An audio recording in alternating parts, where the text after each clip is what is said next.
Hey guys, and welcome back to a brand new video. In today's review we're going to be looking at Effie. Now I like to say this before most reviews if it is the case, and today is the case. I do have the platinum trophy and I have 100% of this game, so I'd like to say that I know what I'm talking about. Anyway, Effie was kind of a bit of a surprise game. I didn't even really know that this was coming out in this massive cloud of other games that's been going on.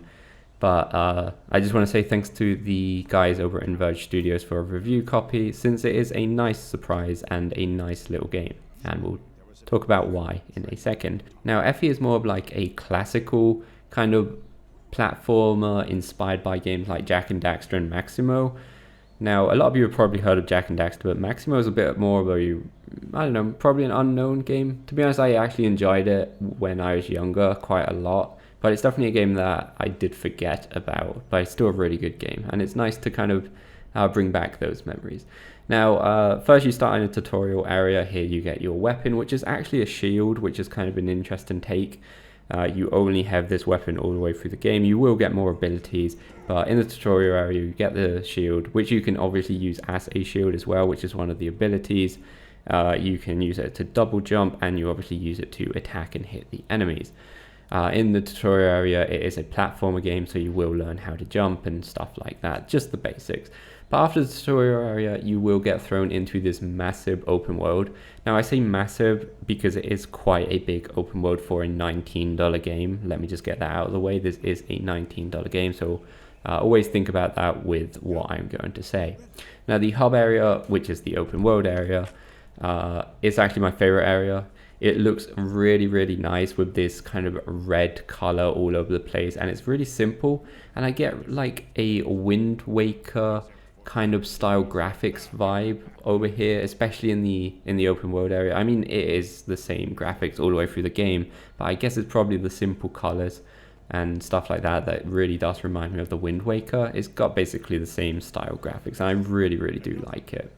Now, in the open world area, you can find a few mini games, two to be exact, a race and a Colosseum battle. Those are the two mini games, and some collectibles.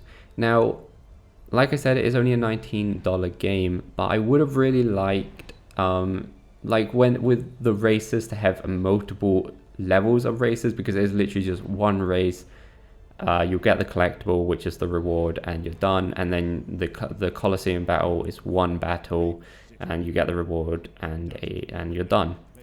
It would have been nice for the races and the Colosseum to have like multiple difficulty levels, just like maybe, I don't know, 5 races would have been nice with harder battles and harder levels or races or whatever. That would have been really nice instead of just one.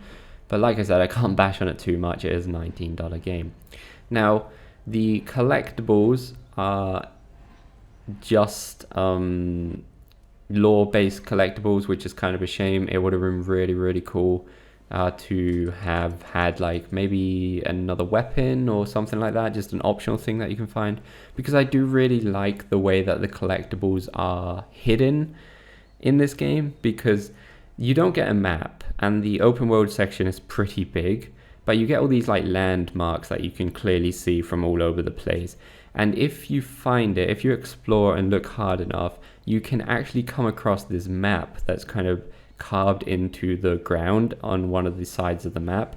And here you can kind of get an idea of where some of the collectibles are and where some of the landmarks are.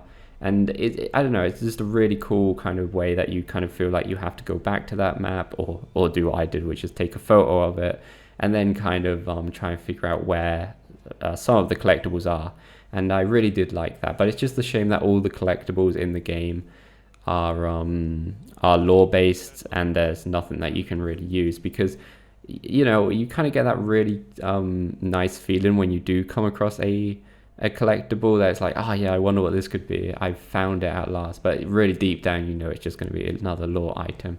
But still, it's kind of a really cool way that they've done the collectibles, in my opinion. And it kind of also gives me vibes for the Wind Waker. I don't really know why, but I just get Wind Waker vibes in this game all the time, more than actual other games. But yeah, it would have been nice if some of the collectibles were actually stuff you could use. Right, now let's talk about the movement and the combat. Now, I really do feel like the character movement is very similar to the new Spyro games, the trilogy, and that is already a good thing. It's really smooth and nice in that way. Now, the combat is simple, but you do get a nice amount of abilities for this type of game. You get a dash, you get 2 special attacks, and you know, there's a okay amount of types of enemies. Some you can only kill with strong attacks, some you've got to be really agile and dodge some of their attacks. It's okay, the aspects of it is actually quite nice. It's kind of got more of a classic feeling of where if you attack an enemy, it will kind of auto lock on, and sometimes, like, you know, it'll feel like the character dashes or kind of even teleports towards the enemy automatically, kind of like that. I'm not sure if you know what I'm talking about. It's kind of hard to explain, but it feels okay. It feels classical. The only downside to that is sometimes, because this is a platformer game, sometimes you are fighting on a pretty small platform and they're right next to the edge. You do an attack, your character kind of dashes towards them to hit them just to make sure it doesn't miss, and next thing you'll know, you're off the edge and dead. So that's the only downside I'm going to say that I've got with the combat, I guess. Now, another thing that I'm going to say is on my first playthrough, I did not die a single time to the enemies. I did die to gravity quite a lot, but as far as enemies depleted my health, I did not die a single time. Now, I'm not sure if the game is too easy, which I don't think the case is, and I'll get to why I think that in a second. The thing is, my first playthrough, I tried to collect every single piece of XP that I could. You get XP by killing enemies. You also see like these little runes around the levels that count as XP to level up, and I kind of collected all of it, and I feel like maybe I got a bit OP just by doing that, because on my second playthrough, where I was just trying to collect some of the collectibles for YouTube, I was more speed running through it, and I died a few times to the enemies. Like, you could tell that I wasn't leveling up or anything like that. So I don't know if this is purposely done or not. I guess maybe they're just rewarding the patient player and the player that explores, and that's kind of cool. I don't have a problem with that. It was just something that I thought I should mention. As for the 3 main levels that you can find around the open world section, you can do these in any order, but you will have to do all 3 of these to complete the game. They're not small, they're okay, they're typical classical platforming. There's quite a lot to explore, and they're all very unique and kind of weird in their own little way. So yeah, I don't really have any complaints with the levels that you have to complete. The graphics are my favorite part of this game, especially the open world section. Like, they're all exactly the same styled graphics, even the 3 main levels that you have to complete. But I guess it's because they're like maybe darker than the open world section. I just really like the Wind Waker kind of feel to the open world section. I don't think I mentioned this before actually, but in the open world section, you do get to use your shield as a hoverboard, which is very kind of Jak and Daxter style, and yeah, it's pretty cool. You obviously use that for the races as well. As for the voice acting, it could be quite a lot better, but to be honest, the story is really not that important, and it's really really basic. You've basically been turned into an old man, and you have to kill the gems of evil, blah blah blah blah, whatever.